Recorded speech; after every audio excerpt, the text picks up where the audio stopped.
Welcome back. Real Fans Podcast, episode 105. I'm back in the building. Sorry for my absence. I know y'all miss me. I appreciate y'all still tuning in to Gabe and Julian, showing that full support, commenting, interacting, sharing, liking, all the above. Love it. What's good, my guy? How you doing, bro?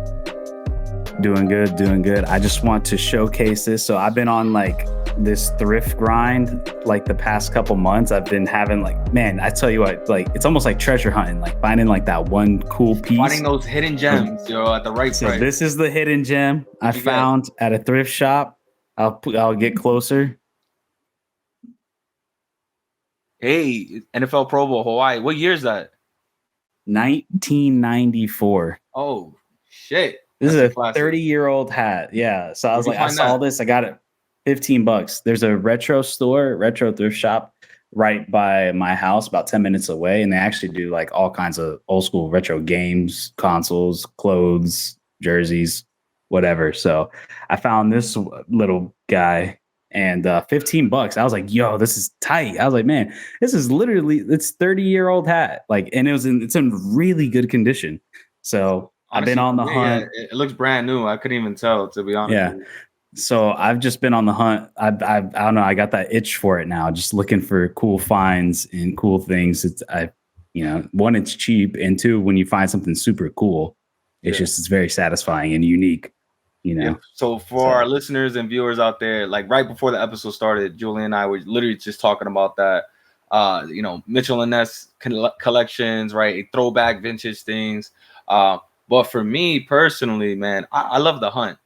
I'm a collector myself, between shoes, hats, vintage tees, all the above, right? Pins, love collecting pins. And I like the thrill of it, right? Pieces something together, it makes it fun and exciting, especially running into things you didn't even know existed, right? Yeah, that's the coolest thing when you're like, yeah, like, oh, that's out there. Especially like certain like weird games you see and you're like, what, this is so like odd and like obscure, and it's just, I don't know, it's really cool. And you could, it's starting to like trend and stuff, people hunting and whatnot. You just give me a flashback. Remember we went at, what was it, that Comic-Con, and I should have bought that NBA Live like 05 or 07. 03, but I told you not to get it because I had it. I actually have that exact same one. It's Jason Kidd on the cover. Kidd on the cover, yeah. Yeah. I had it. When are you gonna let me borrow that then? I want to play, bro. All right, so obviously we need to get to the show, but I just do want to do this last anecdote. Dude, I went to plug in my GameCube today, or not today, 2 days ago, because I was like, man, I haven't played this thing in like a year or something. I don't know. It's been a long time. I plug it in. It's not reading disc anymore. It's just not spinning. So I'm like, fuck. But the good thing is that retro store, they actually do repairs. So I'm gonna probably take it there. They're not too expensive. I figure out if they can fix it, because I about cried. I was like, no, I've had this thing for like 20 years. This is like my first console. I was like, please don't go shit on me. I don't know what happened. I gotta test mine and see if it's still working. Last time I used mine was about COVID. That's when I brought it out. I was playing NBA Street Volume 2. Dude, I haven't even I haven't touched it. It was just there. I don't know what would have happened. I don't know, dust or what, but I need that and my Dreamcast controller fixed because that's messed up for whatever reason. I don't know. I guess shit just kind of breaks down after a while and needs to be replaced or cleaned out. But anyways, let's get into it. So obviously the biggest competition is just ended that happened this past month, the biggest one in the nation, and that is March Madness. I'm going to let you take it away, Jojo, because obviously your UConn Huskies went back to back and are now in history etched as one of the, I don't know how many colleges have made it back to back, but very few. I want to say 3 for the men's. Yeah. But here we go. We are here. If you guys have been hanging around with us for the past couple of years, you would know that March Madness is literally my favorite time of the year. Love getting locked in, watching all the games, watching the upsets, the Cinderella stories, all the above. But first and foremost, do want to congratulate the school, the team that I represent, University of Connecticut, UConn, going back to back for the first time since 06-07, the Florida Gators. Dude, what a run. What a run, bro. Like, this shit was exciting. And, people might say, oh, it was boring. We wanted to see upset stories. We didn't want to see UConn versus Purdue. UConn was too dominant. It is what it is. It is what it is. Looking at the score line, a double-edged sword. there wasn't a single close game for the most part. So I would tell you this: UConn has won, was it 12 straight games in the tournament by double digits since last year. We have won every single game by more than 13 points. And again, like going back to the Cinderella stories, you want to see the best teams in the finals, right? Because then you'll feel like the team that won the championship deserves it, right? So if a lower seed, 13th seed, made it to the finals and they went against UConn as a 1 seed, then people are gonna say, okay, UConn had an easy walk to the final, blah blah blah blah blah, right? And then we had an opportunity to watch arguably two of the best teams in the country all year going back and forth for that number 1 position. And granted, the committee was actually going to give Purdue number 1 overall in the tournament, then decided to give it to UConn, which was rightfully deserved, as we showcased, to see two of the best teams. Yes, there were some upsets in the tournament, which we love to see, but two number 1 seeds met in the finals, which when was the last time that happened? I don't know. I know a lot of people weren't too happy with last year's Final Four. You had Miami, San Diego State, FAU, and of course UConn, which dominated everyone in that tournament. But again, congrats to UConn. It was fun to watch, bro. I think Dan Hurley and his team, like we're cemented in history. Like in college sports, this is considered a dynasty, right? Whether it's 2 and 3 years, 2 and 4 years, no, back-to-back titles. And to throw out there, we have 6 national titles since 1999. What do you think about that, Julian? It's pretty crazy too, because everybody, like, I didn't know much about Purdue or going into this game, but I saw this guy, like, what's his name? Edey? Zach Edey. Dude, that guy was a monster, and he was pretty much the only offense for Purdue. He kind of heated up mostly in the first half, but it just seemed like that second half, around like that 15-minute mark, that's when UConn just started to take over and just dominate, because it felt like no one else could really get going for Purdue. It seemed like they were just solely relying on him. And I tell you what, though, he was just a dominant force in the paint. Like, who was the other big man for UConn? I'm drawing a blank on the name. Clingan. He was, our 7-footer Clingan. Yeah, but he's really good. Was just getting sophomore. He was getting, but man, he was getting beat up by him. He was. I'm not gonna lie, he was getting beat up. He was getting bodied. But your guy Spencer, that guy he was balling last night. Yeah, he was huge. Transfer from Rutgers, came out of nowhere, and he's had an incredible season with us, man. This guy, everywhere you looked, he found the ball. He was always in the right place at the right time. Clutch shots, offensive rebounds, made the right pass. Had the steal, like. And the funny thing, he's like one of those guys where, just like Luka, where he doesn't look like super athletic, but like when he has the ball in his hands, he just has so much like quality, and just being able to just do what he does and just put up points, and just, not, like you said, be versatile, not just a score, but also going in for rebounds, playing defensively, because defensively is where UConn really showed out. What I saw in the national championship game, like, I think I forgot how long the time was, but Purdue only scored like 9 points for like the first like 8 minutes of the half or something like that. Yeah. It was it was like they were only at 39 points for a while there.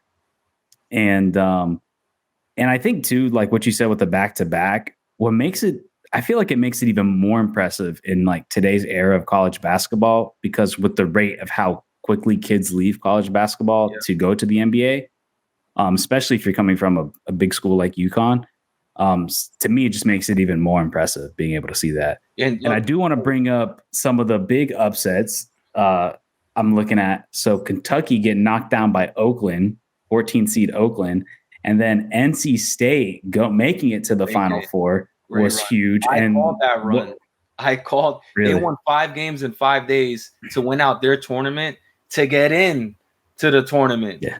In which the crazy thing, I was gonna say the crazy thing too, Oakland almost was putting up a fight against NC State. I mean, 79-73, and then NC State then takes down Marquette, then takes down Duke, Yeah. and then obviously Purdue was just too much for them. But so like they beat some. It wasn't like an easy road for them, Their and for center, them to be able to Burns, do what they did was that boy's a baller. It remind me of Escalade. I know you know who Escalade is. Escalade From N1. Refresh me. Big guy. Oh, yes, exactly. What you're saying. Oh my god, I was like, I was like, bro, what are you talking about? That took me. Wow, dude, that man, that. Yo, tell me you don't move like him. Talk about retro. Shit. No, it's really dope. So just to add on, like real quick, to reiterate how special and how impressive this back-to-back was. That Florida team, they brought back the same exact team to win that back-to-back. We had 3 players go into the NBA last year. So Andre Jackson, Sonogo, and of course Jordan Hawkins all got drafted.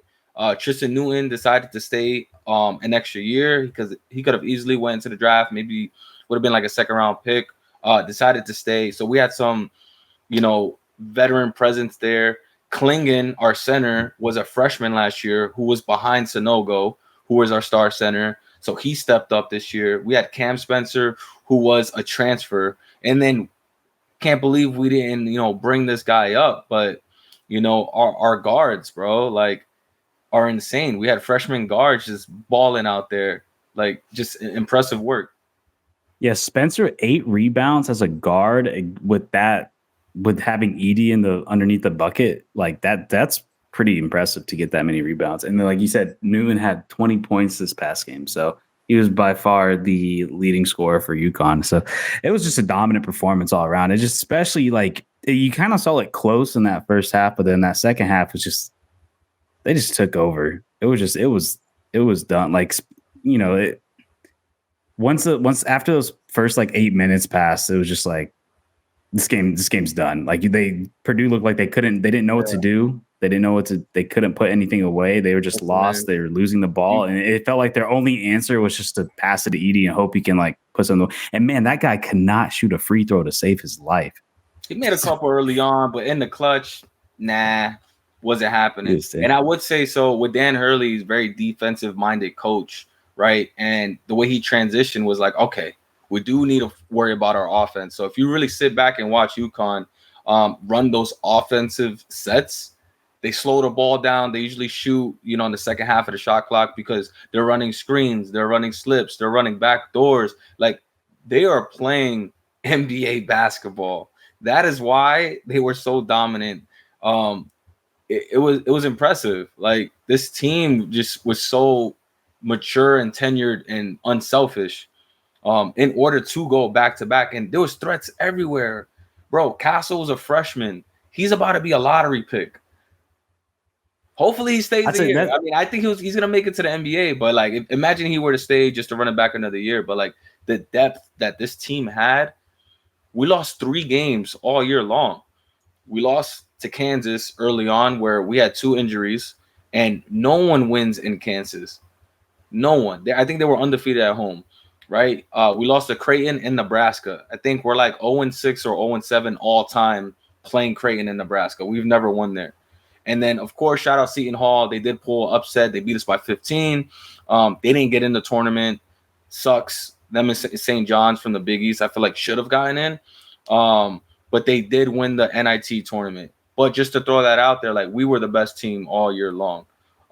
Now, the question is, can we go for a 3-peat? Do you think that is even remotely possible in this generation? No, because North Carolina's coming for him. My God. Listen, I'm gonna let you have your moment, and I've been chatting about UConn. What I would say about North Carolina, I've been hearing the chirps all season about North Carolina. We did meet head-to-head early in the season, and we beat North Carolina by double digits. However, North Carolina kind of stepped it up throughout. They came in hot into the tournament. They came in super hot to the tournament. And they got upset by a really good Alabama team because I watched that game. Shout out to Alabama, who actually, they by far gave us the most challenge during the tournament run. So that should have been the championship game. Even though we still beat them by double digits, it didn't matter. We cooked them in the second half because we make adjustments. But what do you have to say about UNC, man? You got a few players that, with Baycott, he's a senior, he's leaving. You got RJ Davis, your star guard. He's probably entering the draft, and what's next for y'all? I don't know. I mean, I think only time will tell. I don't think you're gonna have the season that they did this year. That they're gonna have next year. I think next year is gonna be a little bit of a drop off. But one thing's for sure is I have faith into the new coach and bringing in this new generation after Roy Williams. I like what he's done and kind of helping bring the program to the glory that it was, because there was a while there where North Carolina really fell off. So I mean, I don't know. I guess time will tell. Sometimes with college basketball, these kids just come out of nowhere. So, I mean, the one thing's for sure is you always have to be careful with North Carolina, because at the end of the day, it's always going to be a program that brings in some of the highest talent all over the nation. I would say this, though, between the transfer portal and, your rivals, Duke, getting the number one prospect, Cooper Flagg, I believe is his name, going into Duke. That's why he's ranked so high. There's early, preseason ranks, whatever, way too early ranks for next year. Duke is ranked number 1 or 2 to win it all, just because they have the highest, prospect, the number one prospect. Yeah, we'll see. I mean, it's always, you never know. It's that's the one thing I love about college basketball is it could really, there's so much parity. Anybody can really beat anybody. It feels like it's kind of, I don't know if it's a little bit of a hot take, but this is why I kind of like college basketball more. Kind of like what you said with UConn, with the way that they're playing and like they're really working as a team, which I like that more. I feel like you don't necessarily get that as much in the NBA. Not that there isn't teams that play like that, but I feel like college is so focused on like playing together and working together. Even the best players on a college basketball team, it is still it's just a less unselfish game. And quite honestly, I kind of like the time of length. I like how it's a little bit shorter. I feel like the NBA has too many breaks. I like the 2 halves and we get into it. Like the quarters, it's just like another way to get more commercials. That's what it feels like. So I like the pacing and the time of it. But yeah, I mean, as for UNC, I mean, we'll see. I guess time will tell. Like you said, there's a lot of players going into the draft, so college could be weird. I mean, it seems like UConn's still going to be up there and be one of the top competitors, because, like, how many people do you think you're going to probably lose 3 players to the draft? Yeah, man, I'm thinking Klingon might enter the draft. Our freshman Castle, obviously Newton, he's a senior. Cam Spencer, 4 players right there. But we do have some young talent. There were freshmen on the bench, waiting for their turn. And that's where coaching is going to come into play. And we've seen it come this year, right? We've had freshmen and sophomores who had to wait their turn last year, who didn't really get to play or were just key role players, right? We have some depth on that team for when players get drafted. And, of course, the recruiting aspect. Now that you won back-to-back, that's just going to attract top talent regardless now. UConn's on the map more than ever, in which we should. I mean, it always was. Yes. UConn, UNC, Duke, Kentucky. UConn has been on the map, but I would say, like, we really do deserve more respect as that blue blood. We're the true blue blood. I don't care about the history aspect. UNC, Kentucky, Duke, Kansas. We have 6 national titles since 1999. I'm gonna let y'all speak on that in the comments. But let me know what y'all think. But real quick, I would like to transition over to the women's tournament and shout out South Carolina going undefeated and winning the national title, beating Caitlin Clark in Iowa in the finals. Arguably the best, women's college basketball player ever in Caitlin Clark. So shout out South Carolina. So I know this might be blasphemy. What do you got to say? I haven't seen a single second of Caitlin Clark. All I hear is whatever I see on like Twitter. What is you haven't crazy? Seen her play yet? I don't. Okay, that's fair. I haven't seen a second. I don't know anything about it. I don't know any. The thing is, when I do these 2 shows, there's a lot to watch, and there's a lot to talk about. And it's just, and then I also got my other life. So it just becomes, I don't, so I guess explain to me what is so like, what is all this hype? Why is there so many people watching here? Because I genuinely like, I don't know. Like, I All really right. like don't know. So I will say, let's just talk about her accolades, right? I think she's a 4-year player, 3-year player. I'm not sure. She's about to enter the WNBA draft, but she broke both the men's and women's collegiate scoring records. Like, she's a baller. If you watch her play, bro, she literally shoots like Stephen Curry. Like, she pulls up from behind the arc and is pretty consistent with it. Not only that, but I think she led the season in assists as well. She's a great passer, a great playmaker. Like, she's just really good overall. A lot of people don't like how much attention is on her, but I think she really, not just her by herself, there's a lot of women's talent. We can name a lot of players, Juju Watkins, and USC, obviously, Angel Reese, LSU, but, Paige Beckers and UConn. But she transcended women's basketball and just into another level, bro. Like, it's insane. If you Is really she just look, like the second coming of Steph Curry, essentially, with all the hype of Steph Curry when he took off? well, she has more hype. More hype, bro. She's like a Victor Wembanyama coming in from last season. All that hype around, like, I can't even explain it because her aura presence, bro. Attendance is up for women's basketball. The viewership, they broke records. Final Four, Elite Eight, National Championship, like, broke viewership records even from the men's tournaments. That's how many people tune in to watch her play. She's shifty. She's really good. And I would say this, I do want to give credit real quick. Her name is Paige Beckers from UConn, who her and Caitlin Clark, they're actually from the same draft class. Well, coming out of high school, right, entering their freshman year. And Paige was number 1 coming into college with, I think, Caitlin Clark in top 5, top 10. But unfortunately, she got injured, so people kind of forgot about her. And then they met. It was UConn, Iowa in the Final Four. And it was a controversial call at the end of the game of a moving screen. UConn had the ball down by 1. They called a moving screen with 10 seconds to go and gave Iowa the ball. And then that was the game. So you should look that up. So there's, it's always weird to me. I always feel like women's. There was a campaign for her to win, but I would say I always think it's weird that I always feel like women's college basketball is like way bigger than like WNBA.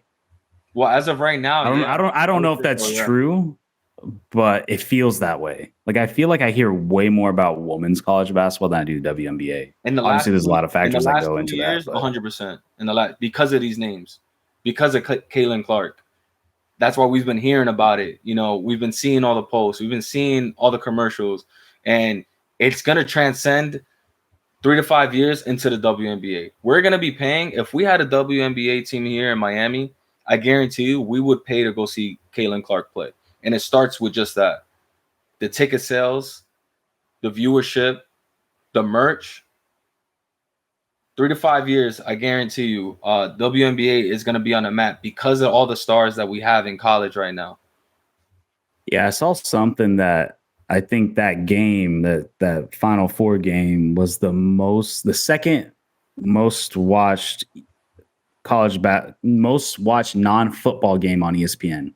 It's crazy.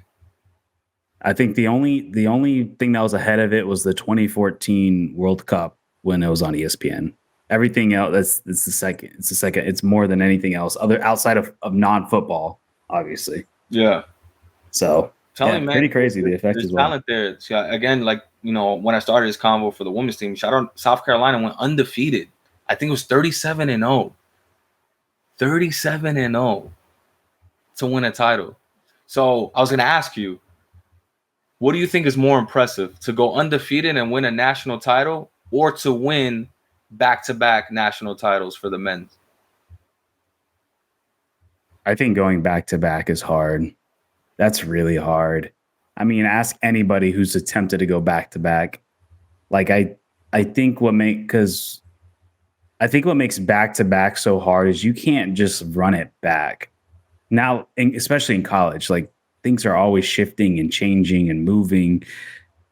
that's really tough to do. And I think like you can be hot one year, you can just have one good season. I think it's doing it, it's, just like with anything in life, being consistent is the toughest thing. And I feel like going back to back is just, it's really hard. I mean, I also real quick, I do want to go back to this because I did see the stats, and this is kind of wild to me. I don't know if you saw the box score, but like, dude, Zach Edey, 37 points. The next best player, Smith, had 12 points. And so their starting five was Zach Edey, 37, Jones, 5, Kaufman Wren, 4, Lawyer, 0, dropped a donut in 30 minutes of playing, which is wild. And then Smith, 12. And then on the bench, you had one guy that scored 2 points. Yeah, I'm telling you, like, so UConn's defense. They had nothing. They had no point. They had a total of, 9? Let me speak to you about the game plan on that. So 23 points. If you saw the first half of the game, right, we were playing Edey one-on-one. Usually teams, they'll drop in, double team, and then, he can kick out for 3-point shots. And we eliminated that. I think they made 1 3-point shot, which is their season. Everything in this game was a season low. Points, season low. Rebounds for Purdue, season low. Assists, season low. And that's not because Purdue played bad. UConn is literally just that good on the defensive end. It shut him down defensively. He had his points. Which is we had a body on him. First half, one-on-one. And then Dan Hurley said, all right, you know what? Edey's scoring a little too much. They had a game plan. They swapped in, our other center, picked up a few fouls early on, but just kept rotating on Edey until he got tired. He was the only one doing anything because Castle, Newton, Spencer, they all played defense. They locked up all the guards.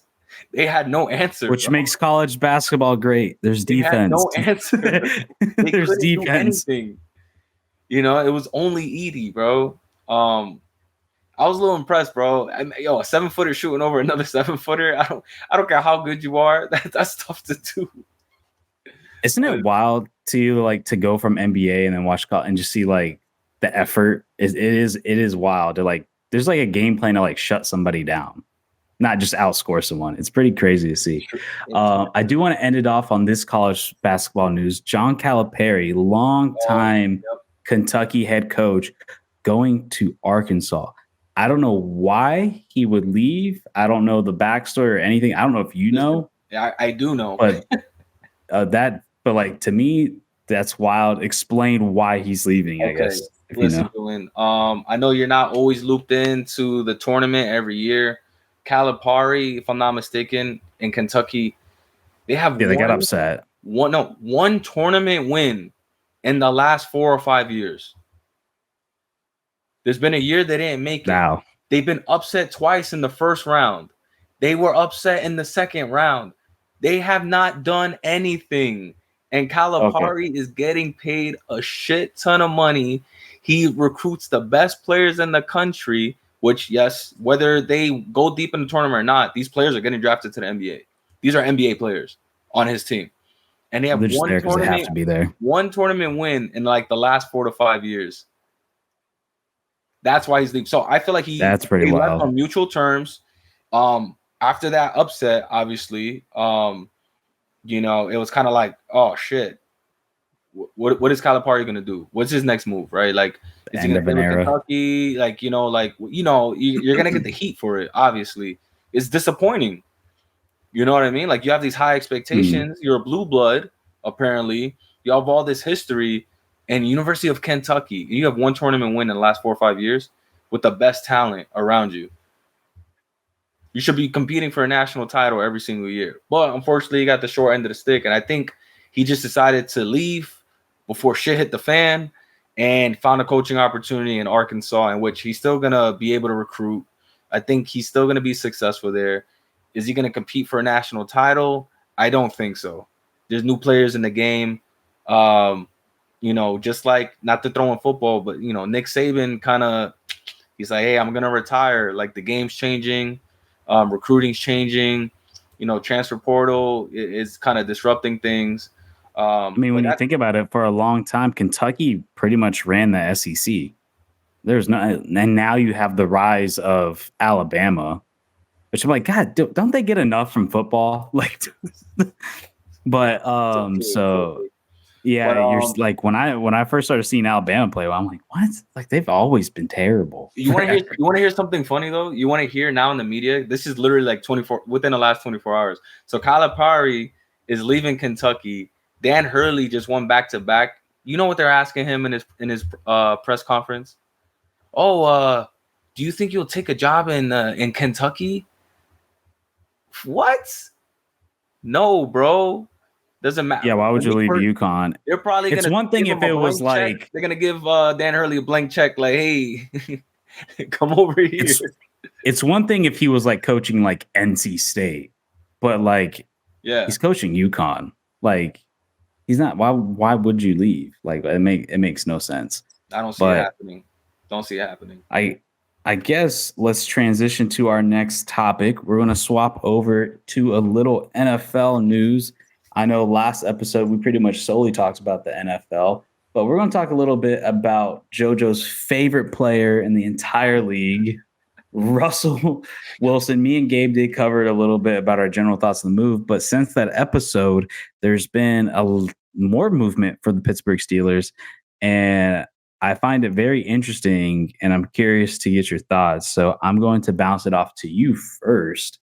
Um, Justin Fields getting traded to the Pittsburgh Steelers for a 6th-round pick and like pretty much nothing. So Pittsburgh pretty much gave up nothing. If Justin Fields plays more than 51% of the season of the snaps, then it's going to upgrade to a 4th-round pick. Probably not going to happen. I guess we'll see. It's time plays. You never know with injuries and stuff. Yeah. But I guess, what did you think about Russ going to Pittsburgh? Now, Justin Fields going to Pittsburgh, and what that is going to look like. Is it going to be a competition? If it is, who's going to start? What are the future going to look like? I just like break it down for me. What are you thinking? Yo, so I mean, honestly, great pickup for Steelers on with both quarterbacks. That's a great quarterback room, if you ask me. What they got rid of Pickett, right? Get rid of Pickett. They got rid of Mason Rudolph. Right. So they got Russell Wilson for like a cheap 1-year deal, and then a 6th-round pick for Justin Fields. Basically nothing. Steals all around. I would say this. For this year, I don't think it's competition. I don't think they're fighting for a spot. Russ is their guy. From what I've seen and heard, that's the starting quarterback. They're gonna let Russ fly. Like he's gonna go on the field, he's gonna do his thing. However, I think this is really good for Fields because now he's gonna have that veteran presence of a Super Bowl champion. Yes, I know we all forget because it was like 10 years ago, but he got the job done. All right. Sometimes, people stick around a little too long and you forget. Kind of Aaron Rodgers, yes, he's won his MVPs as of late, but he won a Super Bowl like 10 years ago, and people don't longer than that. And people don't discredit Rodgers. Anywho, that's not the topic. I think it's good for both parties. Why? Because you're not really taking a risk with Russell Wilson. He's had an improved season last year. He didn't really get injured. He's been throwing touchdowns. That's what you're concerned about. Steelers typically always have a great defense, right? And that's kind of when the Broncos turned things around last season. It's when the defense stepped up, right? They were able to win these games. Now you got your first year with Russ. It's going to be a little trial, right? Usually Steelers sit at 8-8 anyways. They're a 500 team. So they don't really have the highest expectations of, hey, we're going to the Super Bowl. As long as they get into the playoffs, I think they'll be happy, right? I don't think they have the expectations of, oh, Russ is coming in to save the day. Maybe have a decent playoff run. Now, if it doesn't work out with Russ, you have the young talent right behind them in a Justin Fields who, they can really spend time in developing him. And I hope they do that and give him the opportunity and train and develop him into the kind of star quarterback that they're looking for. I think it's a win-win either way. What do you think the future looks like? I think that Russ is going to retire really soon. I haven't heard that yet. I mean, I'd give it another 3 seasons, bro. I just I give it another 3 seasons for Russ, right? Especially if his performance doesn't really improve. Like with his second stint, he's getting another chance with the Steelers. If it doesn't really work out and no one's gonna find value of him, I could see him retiring if he doesn't really step it up. I think Steelers are going to make the playoffs. When's the last time Mike Tomlin missed the playoffs? You can't bet against that. Or, not have a winning season. Unless Russ is really that trash, and which I don't think he's that abysmal, that he's gonna be the reason they don't make the playoffs. And then, I think depending on how Russ performs this year, they're gonna dictate who's the starter next year. Fields or Russ, if they keep Russ. So guaranteed playoffs, I could see that happening. Super Bowl, not really sure. Not really sure. All right. I guess my turn. So I think first off, as like talk about the Steelers as a whole, they had one hell of an offseason because one, I think you get rid of Dante Johnson, which he was a guy where you didn't really fizzle out to what you thought you were going to be. But then you bring in Patrick, not only just Russell Wilson and Justin Fields, but you bring in Patrick Queen, which I think is one of the best linebackers in the league. So they're solidifying the defense, as well as bringing in Dante Jackson at corner. So they're just getting stronger on defense. The one thing that Pittsburgh is still missing, George Pickett had one hell of a season. I think around 1,100 yards.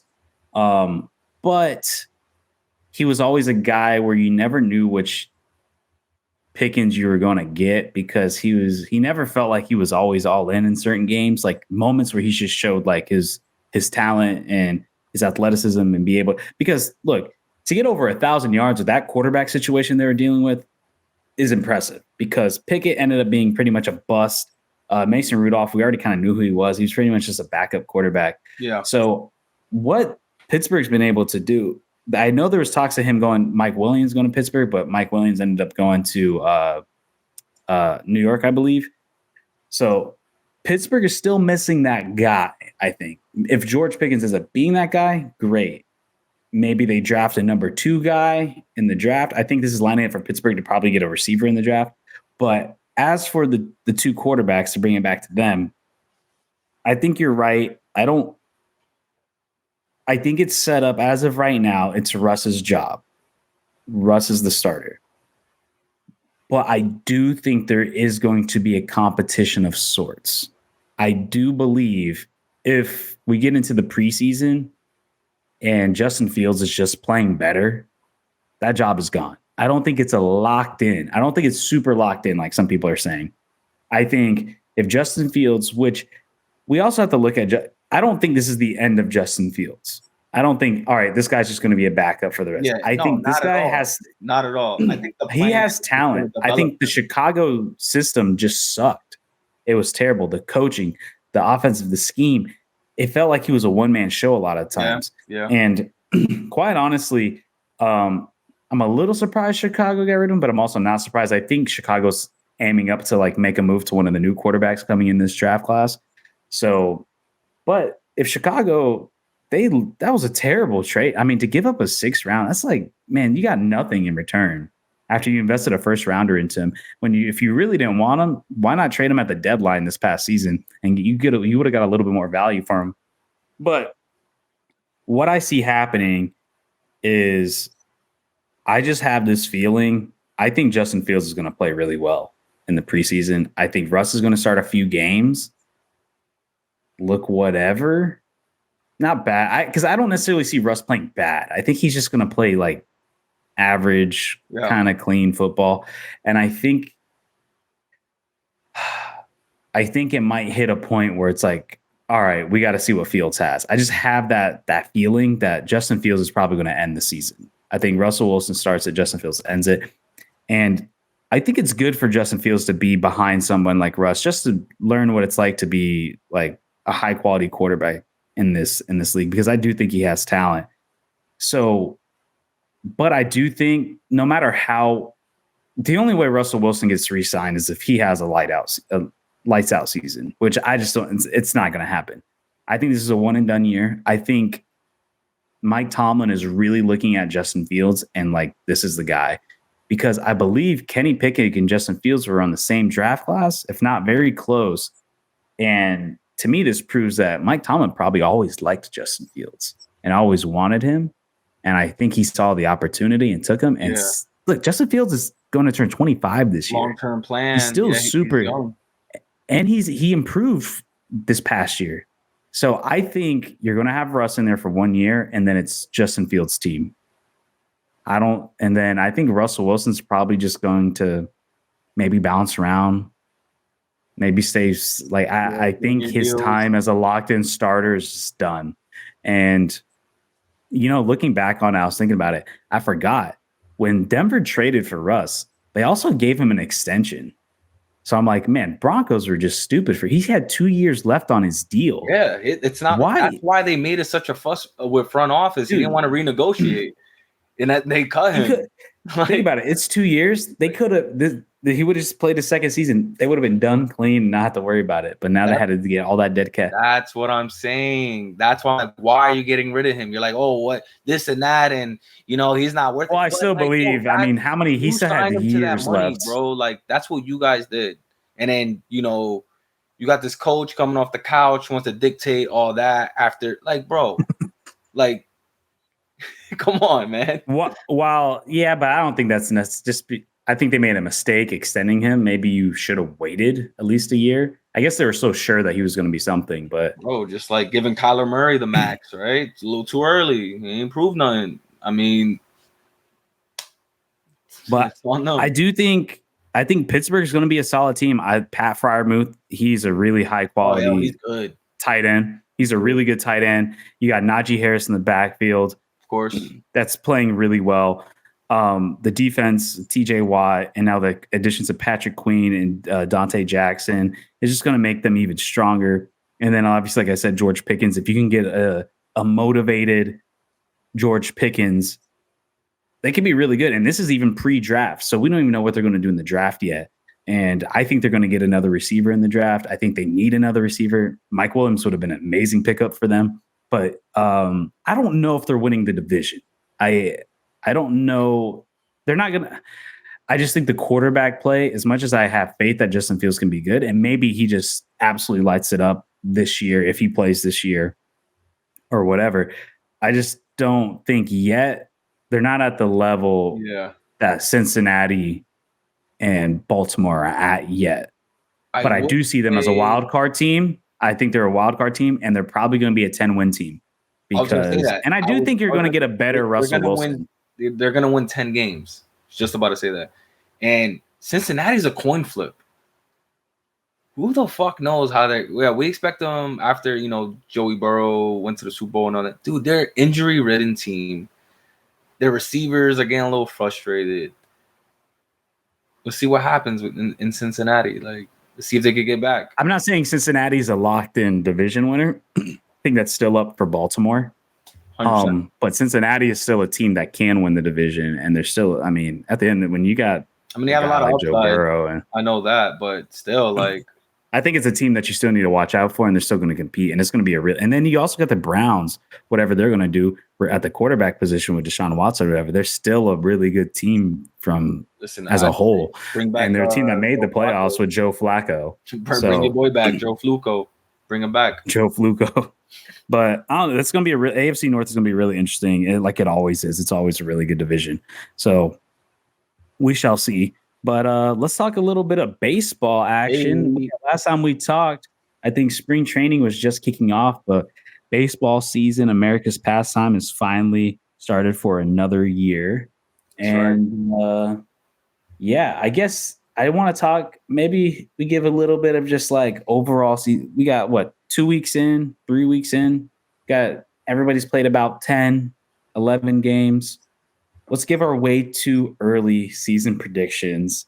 So I guess let's say, who is your favorite from each league? Okay. And your dark horse, and then who you think is going to win the World Series this year. All right. I mean, easy answers for me here. I mean, listen, Yankees back on top. I know it's too early, but this feels really good right now, right? 9-2, our best start since I think 1992. We had our captain Aaron Judge, and we have the acquisition of Soto, which has just been the energy's been out of this mind, like out of this world, bro. We started off the season by sweeping the Astros. We were behind in every game, and we've come back to win. And during that span, our relievers they didn't give up a run during those comebacks. So I feel real confident in our pitching as of right now, and in terms of our team being clutch and delivering hits when we need it. That's why we brought Soto. Like, if you see his patience at the plate. This guy is insane. He doesn't really strike out much. He has a really good eye for balls. Great contact hitter. But not just him. Now our sophomore Anthony Volpe, who leads the league in batting average right now. Can't believe I'm saying this. He took over Jeter's spot here. In the Big Apple, and those are big shoes to fill in. And right now he's performing, he's doing a thing. Aaron Judge starting to heat up. Stan had a grand slam the other day. So to win our division, of course, I'm going with the Yankees. Now in the National League, I will tell you this. I think it's a little bit more competitive. Yeah. It is a little more competitive. I still really like the Braves. I think they're going to win 100 games yet again. Not sure if they can make a deep playoff run because they got upset. And obviously the Dodgers, can't count out the Dodgers. They're going to get the team home run record. Getting $1 billion on 2 players. So, but yeah, I mean, dark horses as of right now, let's see. I mean, last year was the World Series. Nobody expected, right? Nobody knew that the Rangers were going to make it. I don't think they're going to make it back. I don't know. It's tough, man. It's tough. It's too early to really see, a lower ended team making a deep run in the playoffs yet. We're 11 games in. So right now, man, obviously we're going Yankees. And then on the other side, I really like the Braves and the Dodgers. All right, but who's your underdog? Who's your dark horse that you like from each side? Man, for me right now. It's too early to tell. Give me another 20 games. I need another 20 games. I got mine. I can't really take a gander on that.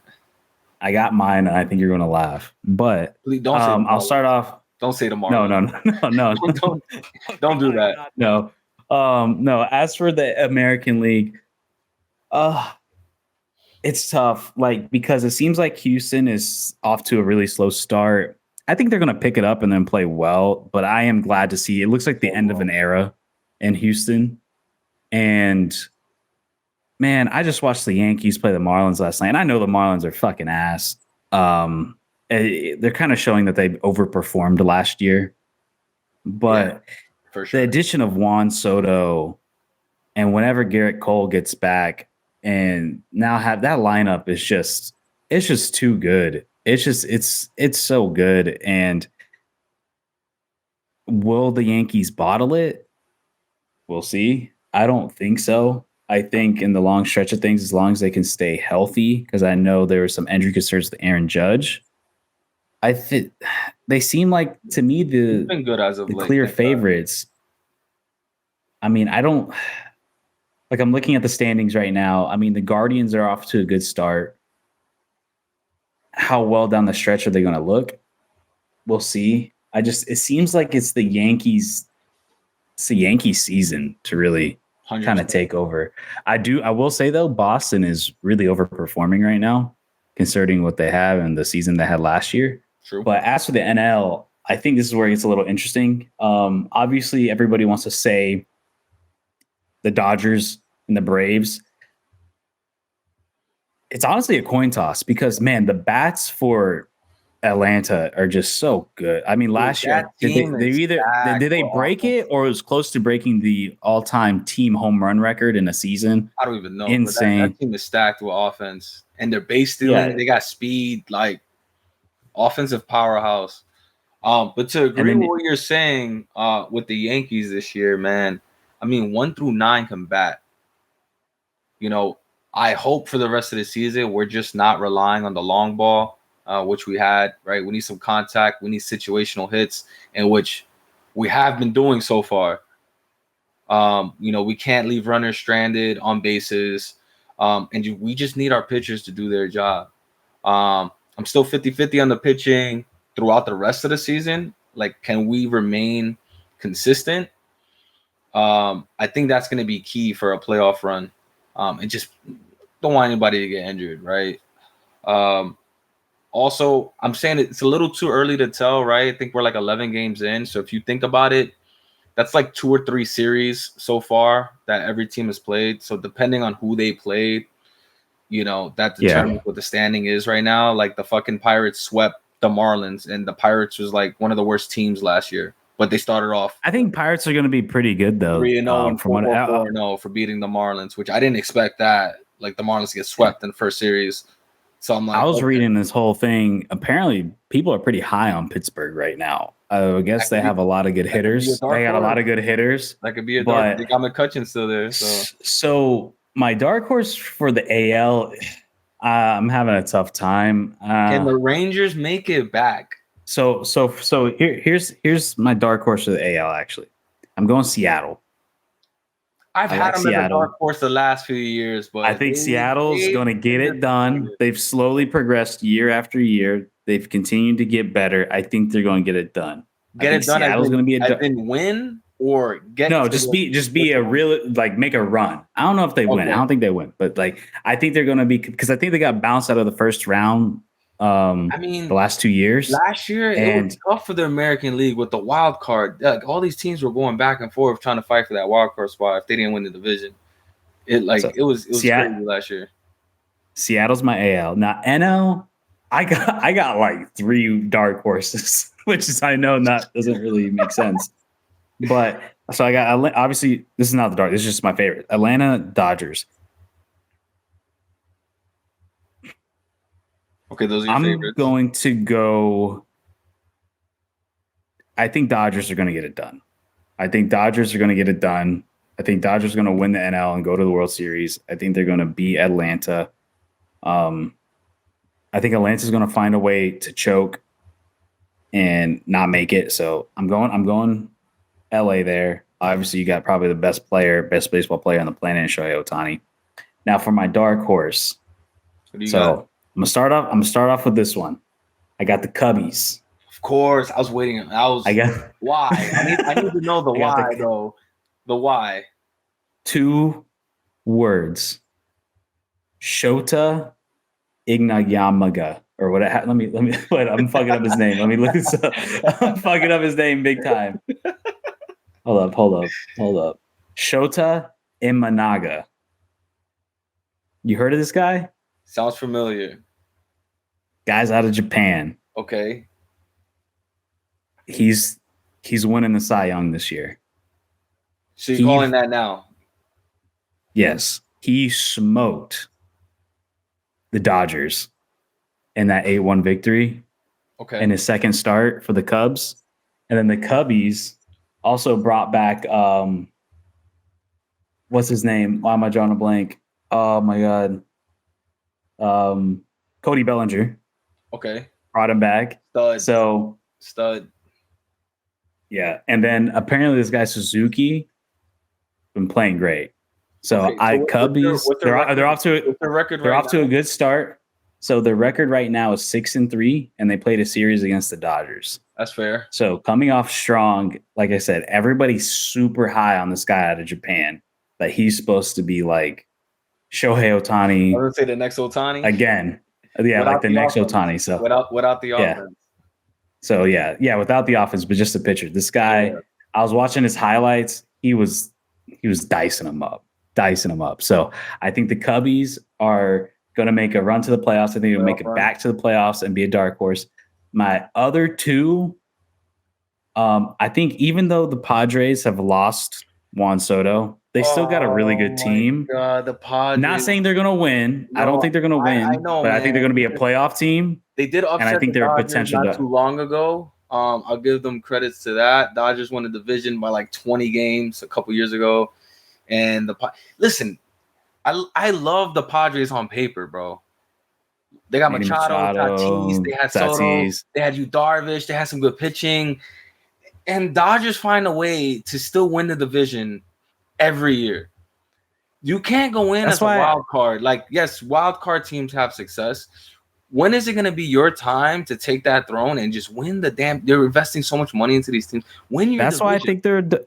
That's why I think they're a dark horse. I don't know Let's start with like that. they're not favorites anymore. Do you think they have the They're not potential favorites to anymore. win the division this year over the Dodgers? I don't think the stretch of the season. I think they're going to lose in the stretch. The grueling, long regular season that there is. I think Dodgers just have too much quality and they're going too much talent and they're just going to win the division. But I do think Padres are going to be. They're clearly a playoff team, in my opinion. Yeah. And I think with the bats that they have, anything is possible. And I think they could potentially make a run. Like I said, they're still my dark horses. They're not necessarily my favorites. I wouldn't pick them, but I wouldn't be surprised.